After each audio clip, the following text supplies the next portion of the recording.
Sabi nila, makikilala mo ang isang tao kung ano ang kanyang nakaraan.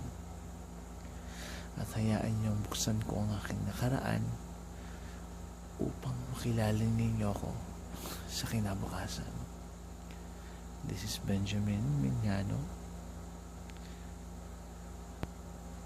Hayaan niyong ibahagi ko sa inyo ang aking nakaraan. And this is my promise.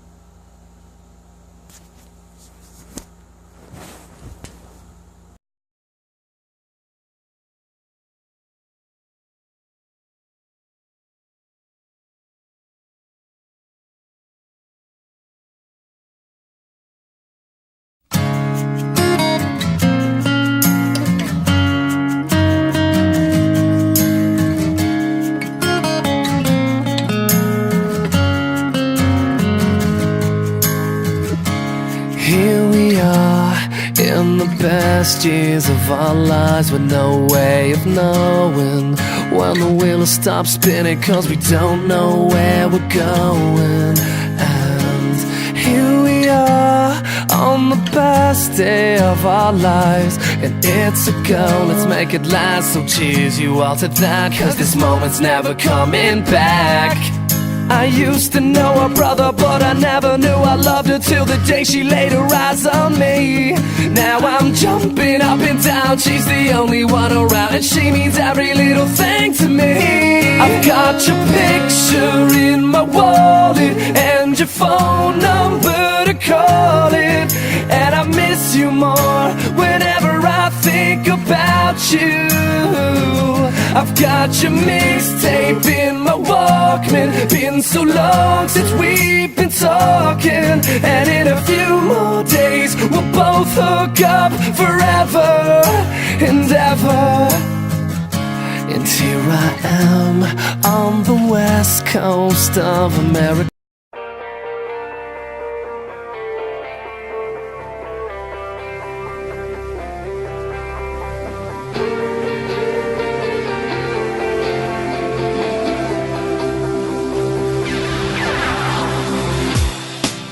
Sometimes I get so weird, I even freak myself out.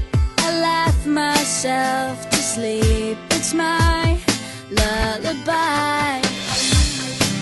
Sometimes I drive so fast just to feel the danger. I wanna scream, it makes me feel alive. Is it enough?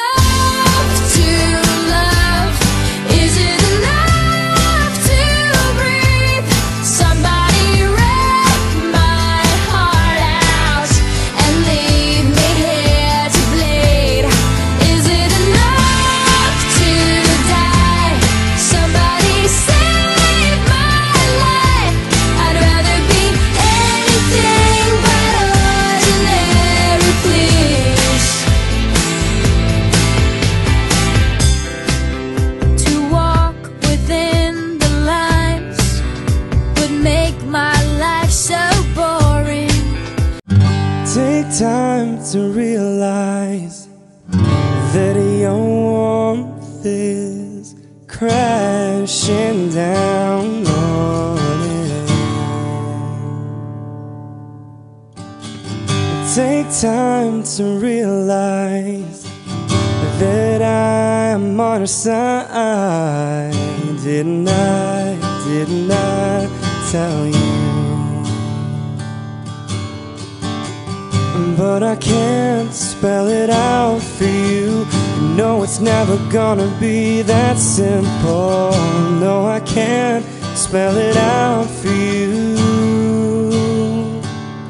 If you just realize what I just realized, then we'd be perfect for each other. We'd never find another. Just realize what I just realized.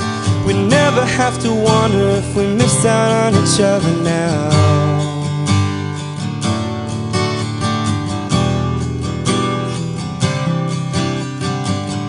Take time to realize.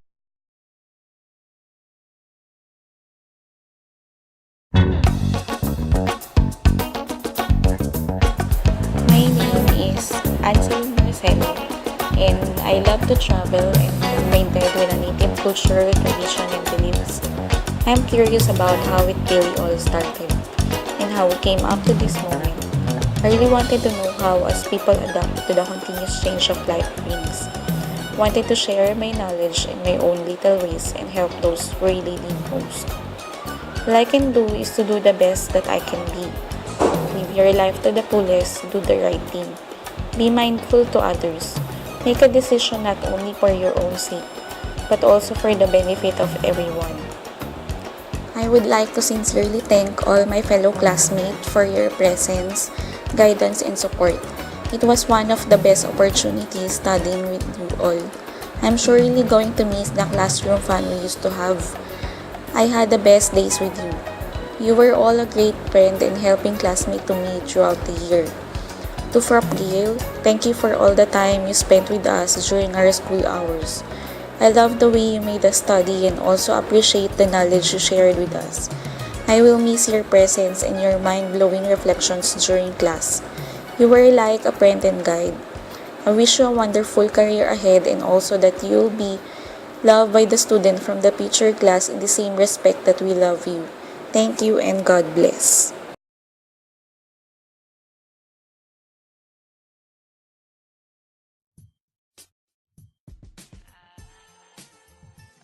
Hi! Ako nga pala si Alma. A for affectionate, L for loving, M maarte, A ako. Well, kilala ko na lahat sa pagiging makulit, madaldal, super ingay, and cheerful. Pero sa totoo lang, sobra akong mahihain. Madami akong gusto sa buhay, pero una sa lahat, syempre gusto ko maging mayaman. Maging model, mag-abroad, mag-work sa bangko, maging businesswoman, cook, and so on. Hanggang sa bumagsak ako sa pagiging call center. Masaya kasi doon, parang extension ng school at higit sa lahat, natuto ako ng twang, hi, sobrang saya. Until I met somebody and we got married. And after 8 long years, eto, technically single na. Let me start over again. Hindi madaling mag-umpisa sa una, ngunit dahil sa pininiwala ko sa Diyos at nagtitiran tapang sa titig ko, susubukan ko ulit. Actually, madami ako natutunan, mostly masasakit. Nangyari na kailangan talaga tanggapin. Ang mahalaga, natuto akong bumangon. Pahalagahan ko ang meron ako ngayon, ayusin ang sarili, magpaganda, at magpasalamat sa Diyos. Ganun talaga ang buhay weather lang. Ang importante, we know how to adapt to change and bend to the test of time. Embrace each season and discover the endless possibilities it can bring to our lives. The Lord will lead you to where I am. His plan is timely and perfect. Na-try niyo na rin ba ang secret of a happy life? Ang sabi kasi, happy life is giving God the first part of your day and the first priority of every decision and the first place in your heart and mind. Diba when you're happy, everybody is happy too? Yes, happiness is contagious. Sa ngayon, si Lord ang compass ng life ko. I focus my attention to Him and to the direction He is leading me, becoming a teacher. Teaching is indeed a stressful job. It requires a lot of hard work, patience, motivation, plus right attitude. And the Lord will guide me through. I already lift up all my fears in His name. Kayang-kaya naman. Sa mga estudyante ko in the future, have a goal. Envision yourself in that dream. Live with it and pray harder. Your character would lead your purpose. Always persevere and trust God. Sa mga taong naging part ng journey ko sa PCP, salamat po mga kaibigan. I will miss the great times together. Ang class na to ay isa sa pinakamahalagang moment sa life ko. For Miss Gail, I will never forget you. Thank you for sharing your passion to your students. God will surely reward your amazing gifts. Have a sunny day all the time. Cheers!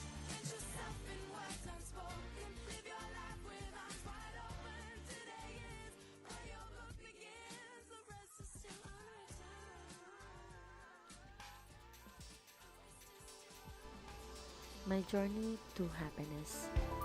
One time I thought happiness was all about getting and wanting.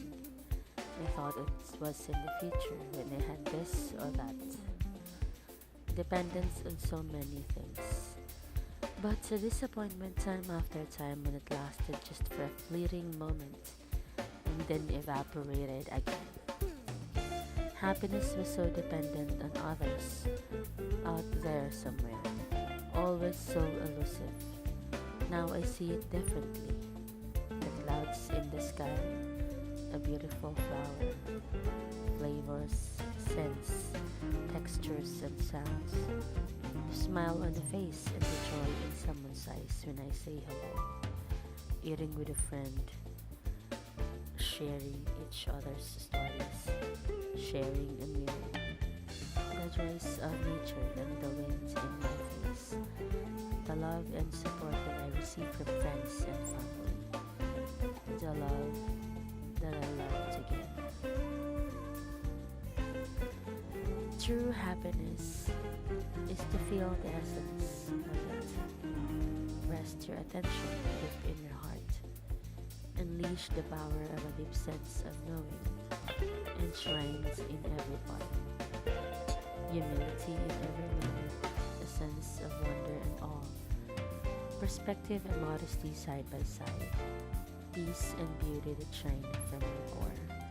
Instantly present to the authentic true soul. Nourishing your spirit, nurturing your health, ever forgiving, always giving over time, silently grateful and curious of mind, in service with love to all humankind. Thank you, Ma'am Gail. I'm happy that you're my teacher. I enjoy each lesson you teach. As my role model, you inspire me to dream and to work and to reach. With your kindness, you get my attention. Every day you are planting the seed of curiosity and motivation to know and to grow and succeed. You help me fulfill my potential. I'm thankful for all that you have done. I admire you each day and I just want to say, as a teacher, you are great. For my classmates and friends, thank you for the clarity you gave to me. It shone like angel rays, like water rushed on golden sands and crashed along the base. The questions deep within my heart confused my humble mind. Yet, when you spoke your words aloud, it seemed no longer I was blind. The answers all came flooding in. They touched my inner soul. The knowledge that you gave to me within my heart, I hope. I understood that the events that troubled me somehow was nothing to be frightened of. Instead, I should be proud. I thank you, friends and classmates, most graciously. These words I say aloud for the clarity you have given me has made me feel quite proud. Again, thank you very much, everyone. This is not the end, it is only the beginning of a new milestone of our lives. See you again sometime.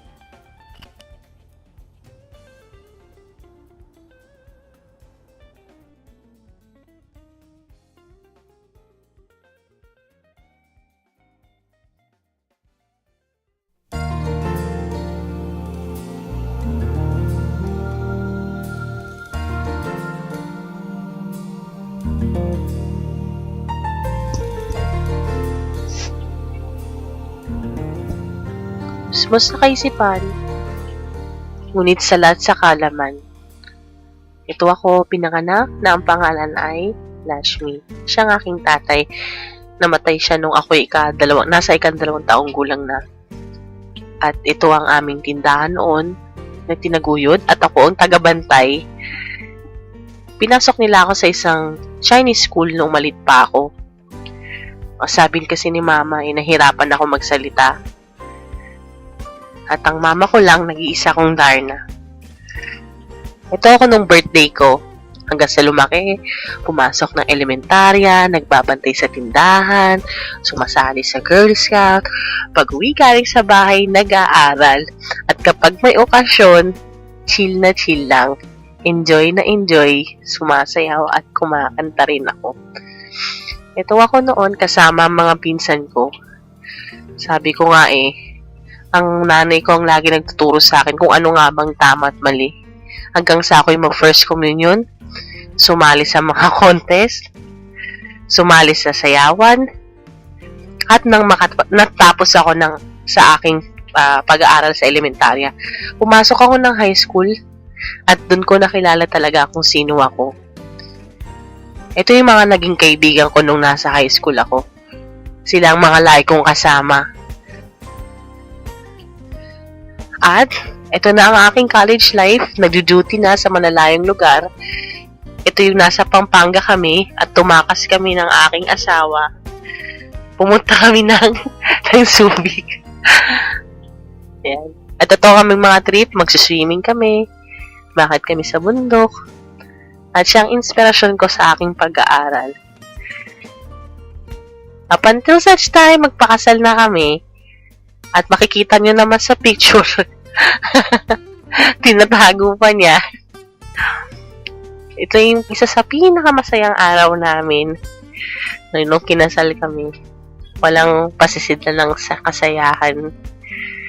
Nang umakit kami, actually, may fear of heights ako Pinilit lang niya ako. Pero na-overcome namin at napasama pa si baby. Naakit namin siya 2 beses na and we are proud of her, of course. Ito yung aking teaching experience noon.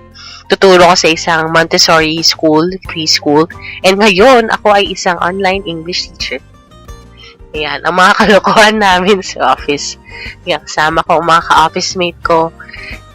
Kumakain sa mga Korean restaurants, Christmas party, trip-trip lang, at kami ang nagtitrip. Kaya't enjoy na enjoy kami. Kung masasabi ko lang,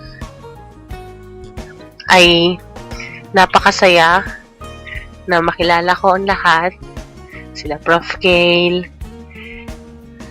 at lahat ng mga kaklase ko ngayon. So, I'm really blessed to have everyone in my life, to meet each and every one na sobrang talented. And I would like to take this opportunity na i-share sa inyo yung mga natutunan ko dito sa class na to through my reflection. And as it plays, I will say na ang promise ko is hindi ito ang goodbye, no, hindi ito ang because I hate saying goodbyes, but I'll just say that see you next time. Sa Masteral naman tayo magkikita-kita. So yun lang po, thank you so much Prof. Kale, and I hope na maging prof po kita sa Masteral. Thank you po.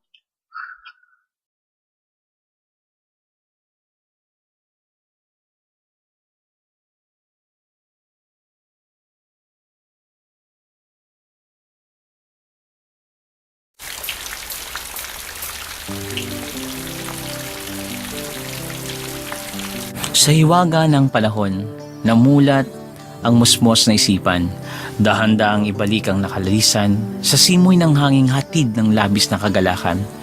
Isang sanggolang umawit ng may kagalakan, umindak sa saliw ng pagmamahalan. Ako ito, kaibigan, Bench ang ngalan. Batang lubos, payak mag-isip kung minsan, ngunit buong tapang ihahatid kanino man. Pagkataong napapaloob mula sa kaibuturan. Ito ang bata. Cute all the time. Kinukulit lagi magbahay-bahayan. At pagkatapos di papayag na hindi siya ang red one ng bayuman. Hala, takbo dito, takbo doon. Sabi nga lagi ni nanay, basang likod ay laging iwasan. Tago doon, talon dito, at sa pagsaksak sa puso, tutulo daw ang dugo. At natutong magbasa si Totoy. U. Teacher's pet daw sabi nila. Bibo lang naman. First honor sa kakulitan, pero proud daddy si Papa. Tuwing sasabitan ng libo-libong medalya, wag nang hadlang pa. Sakay lang. Cute nga kasi, di ba? Well, I'm not getting younger anymore.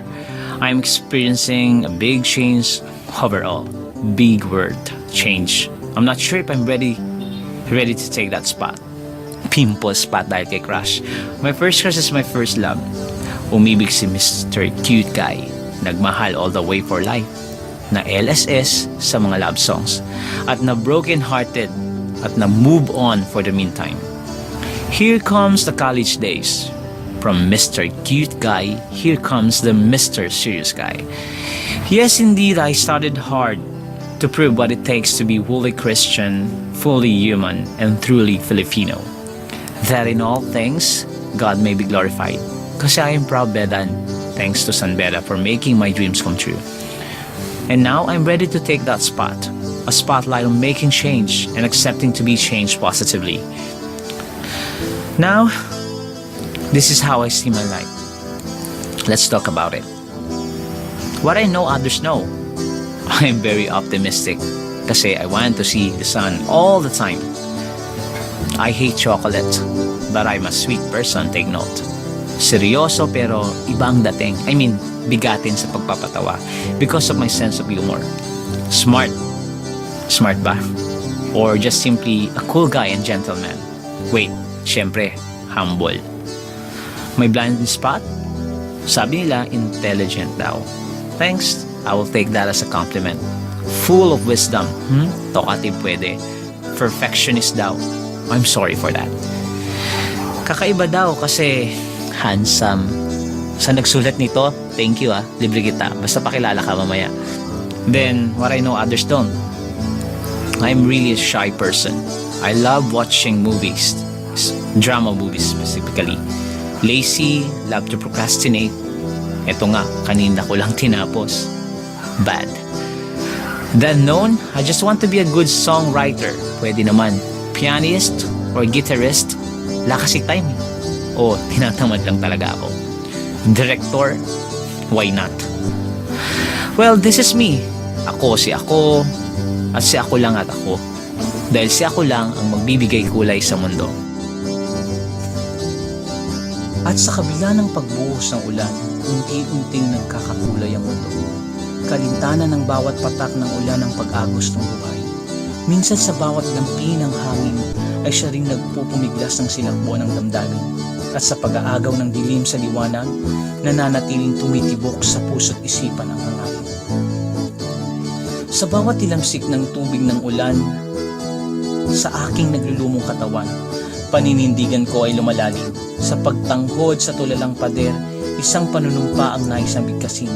Ang pagkakataon, ang pangarap, ay unti-unting punla ng kagitingan na sisiklab sa pagtanaw ng isang maselang baghari, ang aking kasalukuyan, na siyang babakas sa kinabukasan. Ito ang aking kulay, dilaw, liwanag sa dilim, pangarap na magniningning. Ito ang aking sandigan sa kaligayahan. Ito ang magbibigay pag-ibig mula sa kaitaasan. Gagabay sa aking landas, walang labis at kulang. Bilang tagapaggabay ng karunungan, nais kong ito'y maging progresibo, handa sa anumang pagbabago. Sasabay sa agos ng kaunlaran, sa pamumuhay ng tao, sa lipunan ng kanyang pinagsisilbihan nito. Kung minsan ay nawawala tayo sa ating pagkatao, manatiling nakaluhod, may tinig na maririnig at magwiwikang ika'y magpakatao. Kilalanin ang sarili. Ang sarili ang iyong munting tinig na magbibigay linaw sa nakaraan at lakas sa iyong kasalukuyan. at kaligayahan sa kinabukasan. Magpakatatag. Labanan ng takot, kilalanin ang sarili sa laban ng buhay. Gamitin ito upang manatiling buo ang pagkatao. At sa pagtupad ng aking pangarap, nais kong maging instrumento, isang taong magbibigay ng inspirasyon sa bawat galaw ng tao. O Diyos, hilumin mo ako. Gabayan sa karunungan, lakas na may sa katuparan, na ang karunungan ay nasa iyo, at ang pag-ibig ay laging nagmumula sa iyo. Ibahagi ang buhay, bigyang puwang sa puso ang matalas na isipan. Lumingon sa nakaraan, ngunit handang harapin ang kasalukuyan. Ako ay nilikha ng Diyos, sa kanyang kawangis ako'y naging tao. Handa akong isakripisyo, may sa katuparan lamang ang hangad mo. Ito ang aking pangako. At kung ako'y magbibigay ng pagkakataong may sa katuparan ng pangako, buong puso't kaluluwa ang siyang iaalay ko. Ang buhay parang panahon, lumilipas, magbabago, ngunit mananatili siyang magbabago. Uusad hihinto pansamantalang, ngunit sa kabilang punto nito'y may pagbabago. Ito ang panahon, ang tamang panahon. Sa pangako ng aking buhay, handa akong magbago. Yakapin ang kinabukasan na may paninindigan. Gabayan ang mga munting pangarap na may tamang landas na tatakakin. Halika, hawakan mo ang aking kamay. Sabay tayong lasapin ang pangako ng buhay. Mabuhay. Magmahal. Umibig, masaktan.